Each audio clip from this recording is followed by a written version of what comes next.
quelle attitude dois-je adopter si je dois prescrire un médicament onéreux?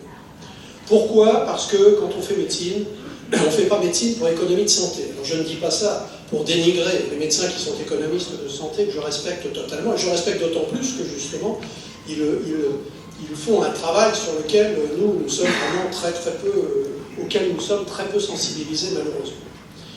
Parce que la formation en santé publique porte sur des données, la plupart du temps, de population générale, encore une fois, ils n'ont pas de lien singulier avec le patient.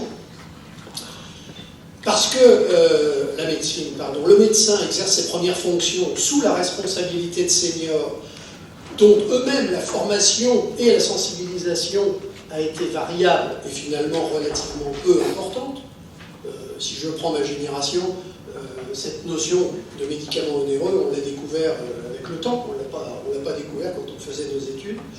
Et il faut rappeler que ce sujet n'est pas abordé dans la réforme actuelle des études médicales de 3e ou de 2e cycle, celle qui n'a pas encore commencé à être mise en route, mais je vous donne déjà la situation future qui n'est pas très, je dirais, positive sur ce plan. Un obstacle commun sur les médicaments onéreux aussi, les informations sur le coût exact d'un traitement onéreux, on l'a vu déjà ce matin, sont parcellaires, voire contradictoires. Non délivrées spontanément par l'industriel, non évaluées par les agences de santé ANSM ou HAS. Quand on était membre de la commission d'AMM et qu'on évaluait un médicament dans l'évaluation bénéfice-risque, mais que dans notre évaluation, nous disions attention, dans cette information, dans les informations scientifiques dont on dispose, il faut savoir que ce médicament va avoir un coût, un retentissement sur le plan économique. On nous arrêtait tout de suite en nous disant la commission d'AMM n'est pas là pour ça. On ne gère que le bénéfice-risque. Et au niveau de la commission de transparence, on gère le pourcentage de remboursement, certes, le SMR et la SMR qu'on a vu ce matin, mais en aucune manière, on devine, mais on n'a aucune notion du coût. C'est le CEPS après qui va intervenir.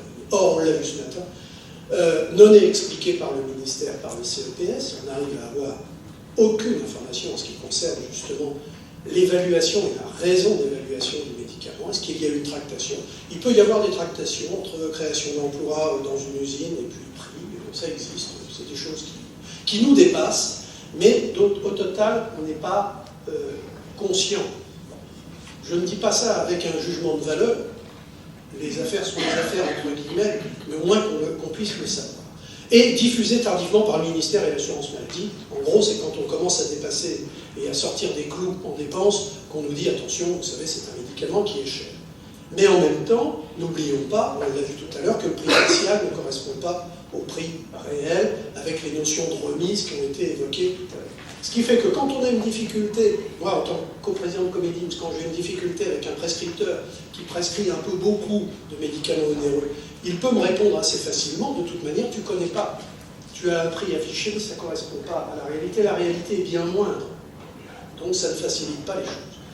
Et d'autant que les ATU délivrés donc avant les AMM, on l'a vu ce matin avec Charles Hervouet, et le mode de tarification ensuite du GHS, peuvent faire penser que le remboursement est d'emblée acquis, certains industriels n'hésitant pas initialement à donner un médicament, c'est le cas dont on a parlé tout à l'heure pour Novartis, mais ça veut dire qu'à partir du moment où un médicament n'a pas encore l'AMM, où on l'a prescrit, il est difficile de changer d'attitude en disant en fonction du remboursement futur, je vais changer ma pratique.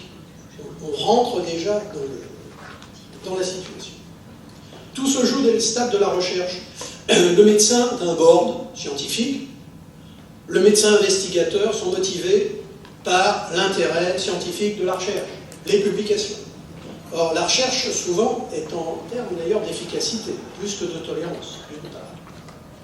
D'autre part, il peut être habile, quand on mène une recherche et que l'on pense que le médicament n'est peut-être pas celui que l'on attendait, d'envisager des critères d'efficacité qui sont un peu moindres, c'est-à-dire qu'on ne va pas viser une guérison, mais plutôt une stabilisation des lésions, stabilisation échographique, tomodensitométrique. Donc tout ça, c'est une question qui doit interpeller le médecin dans sa recherche, le médecin qui fait la recherche, investigateur dans le board. Est-ce que la recherche que je mène finalement, va déboucher sur quelque chose d'intéressant et de pertinent, et pas uniquement scientifiquement, statistiquement significatif. Le médecin expert méthodologiste de l'agence, on l'a vu tout à l'heure, ne doit pas par définition considérer le retentissement économique potentiel, mais la mise en évidence d'efficacité d'un nouveau médicament ne s'appuie pas malheureusement toujours sur la comparaison avec des stratégies antérieures.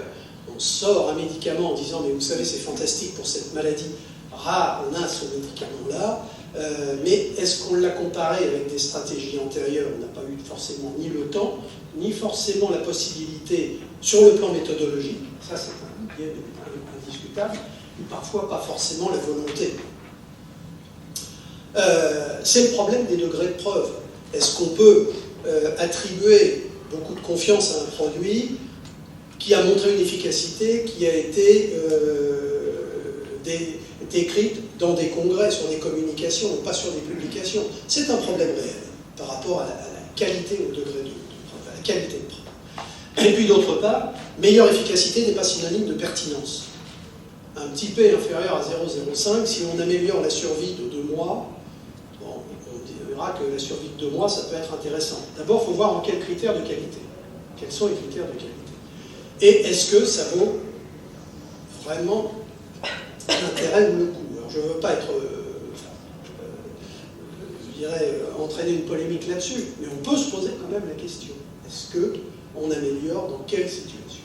On a tous eu, à proximité de chez nous, dans nos familles, des situations pour lesquelles, effectivement, ces décisions pouvaient se prendre, et en l'occurrence, malheureusement, parfois, elles n'étaient pas forcément prises par le médecin, mais par l'entourage. À l'inverse, le retard de validation officielle, et il y a un retard des agences par rapport à la recherche, au degré de recherche, d'un nouveau médicament peut être préjudiciable vis-à-vis de certains patients. Il faut trouver un juste milieu entre les deux. Alors, plusieurs attitudes du médecin prescripteur. La première, ça a été décrit par Luc Marcos. On a eu affaire effectivement à la même situation, au même médecin. Je suis libre de faire bénéficier mon patient. Voir, c'est mon. Tout à l'heure, tu as dit effectivement, mais c'est mon patient, de toute innovation thérapeutique, réelle ou supposée. Parce qu'on m'a dit que c'était. Enfin, j'ai vu dans les congrès que c'était bien, j'y vais. Quel qu'en soit le coût individuel et général, le coût n'est pas mon domaine, c'est pas mon problème. Je n'ai pas à gérer ça. Et je n'ai même pas à me justifier. Et auprès de qui? Alors ça peut vous sembler un peu brutal, on connaît. Ce sont des situations qu'on a déjà rencontrées. A fortiori, même si le bénéfice est minime en termes de qualité de survie. A fortiori, quitte à élargir la prescription, alors ça n'est pas dans une mauvaise intention, il faut bien que je prescrive. On est élevé, quand on est médecin, on est élevé pour prescrire. On n'est pas élevé déjà pour ne pas prescrire, on est encore moins élevé pour déprescrire. Et quand moi je l'apprends aux étudiants, c'est en 6e année, c'est déjà un petit peu tard. Mais donc il faut prescrire.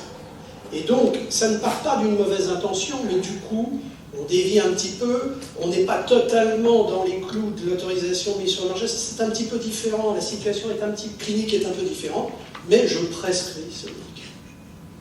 Comportement que je juge moi désormais irréaliste, mais qui existe encore et qui est finalement inéquitable, parce que ça entraîne indirectement une prise en charge inéquitable d'un médecin à l'autre, d'une discipline à l'autre, d'une spécialité à l'autre, d'une région à l'autre. Deuxième attitude, j'attends que l'innovation thérapeutique soit officiellement reconnue, qui est l'AMM.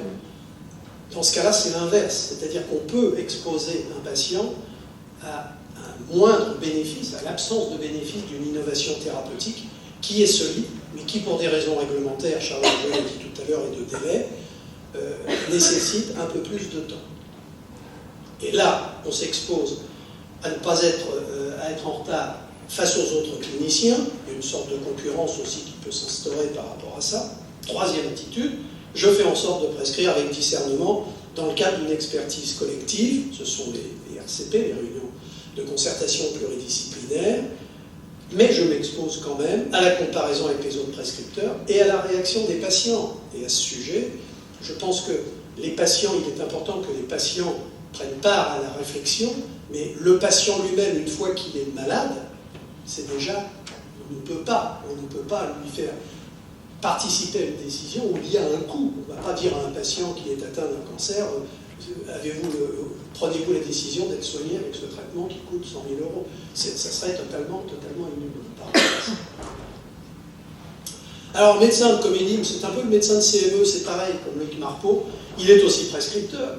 Il contrôle le bon usage local, il analyse les indications et hors référentiel, c'est-à-dire qu'il va demander les raisons qui font qu'un médecin prescrit un peu en avance un médicament, un collègue prescrit un médicament, analyse le bon usage avant le coût, bien évidemment, on a la notion nous du coût dans ce cas-là, mais ce n'est pas le coût qui agit, qui est en premier. Je crois que quand on évoque le coût en premier, c'est la répugnance, c'est ça, c'est une situation en répugnance. Et ça, effectivement, je suis d'accord. On ne se superpose pas aux spécialistes, on informe, ou au moins on sensibilise le prescripteur de façon à lui dire que sa décision a un impact sur le plan local, a un impact même sur le plan national.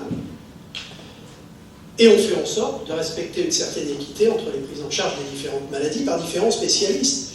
Imaginons qu'on ait des spécialistes jusqu'au boutiste dans une discipline et que dans une autre, il soit beaucoup plus raisonnable et raisonné, eh bien, la prise en charge des patients n'est pas la même. Je ne dis pas qu'elle sera meilleure dans le premier cas, mais au moins elle sera différente.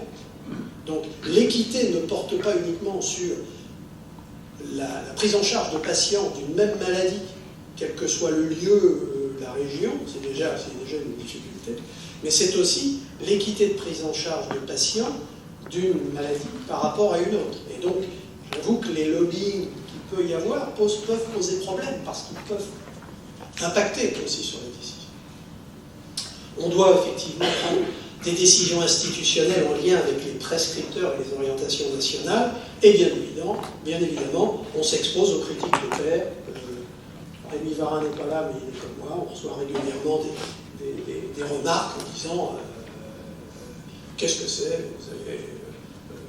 vous nous avez demandé de nous justifier, vous avez refusé ceci, cela, etc. Enfin, on assume.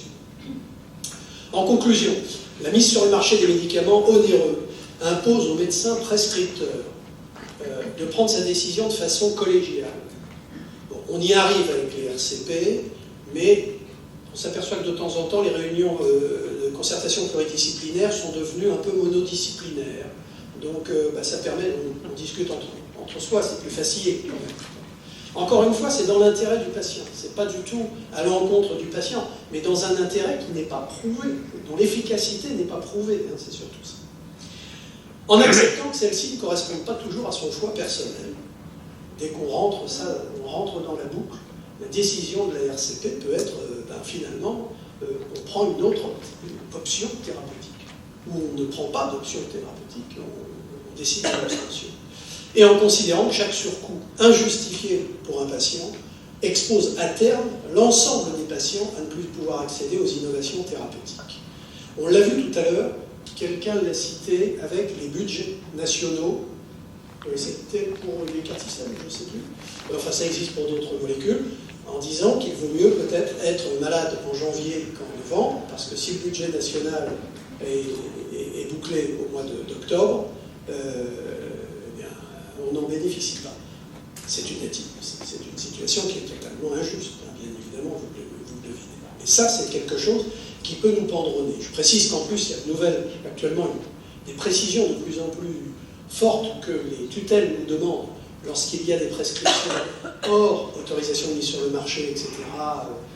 Ça a été évoqué par Charles tout à l'heure, dans des situations donc exceptionnelles, si ces justifications, et ça a été évoqué aussi par Luc Marpeau, si ces justifications ne sont pas données, déjà, le centre hospitalier va devoir prendre en charge, mais si elles sont données, de plus en plus, le ministère aura cette information et pourra un jour, malheureusement, s'il ne dispose pas des moyens financiers, faire tomber le coup près en disant à partir de maintenant, on ne traite plus du tout telle indication.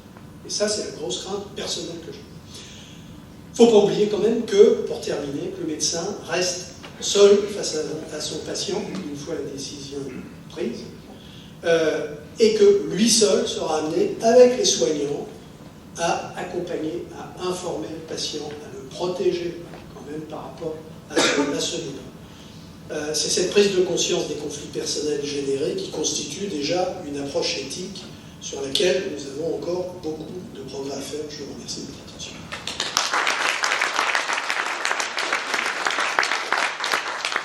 Merci Jean pour cette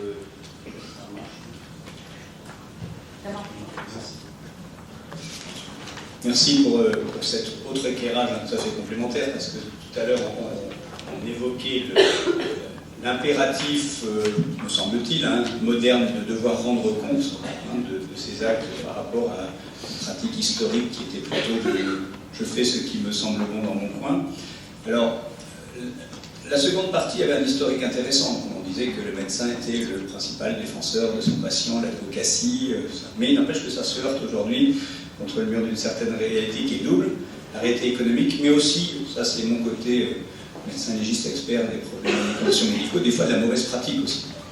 C'est-à-dire que de temps en temps, le surcoût se dote d'une pratique qui n'est pas dans les règles, dans la conformité, qui n'apporte pas de bénéfice au patient, qui même peut lui apporter un peu. Donc ça c'est le premier volet intéressant du débat, tout est intéressant. Le second volet qui nous intrigue là, c'est plutôt quand les soins sont pertinents, que la molécule est onéreuse et qu'elle va donner une espérance de vie conséquente. On a parlé des l'hépatite C, mais on peut parler aussi des innovations, le carticène, si vraiment on sauve la vie d'un individu.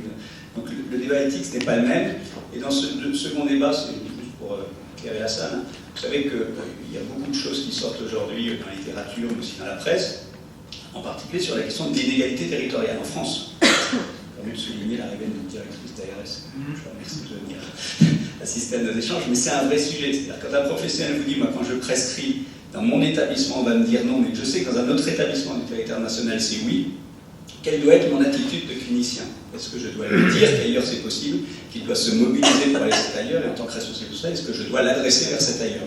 C'est pour ça que la question que tu poses, tu l'as dit l'équité, moi je la pose aussi en termes de légalité stricte, c'est-à-dire il y a des questions aujourd'hui qui bouleversent notre système parce qu'elles remettent en cause le concept d'égalité par rapport à l'accès aux soins.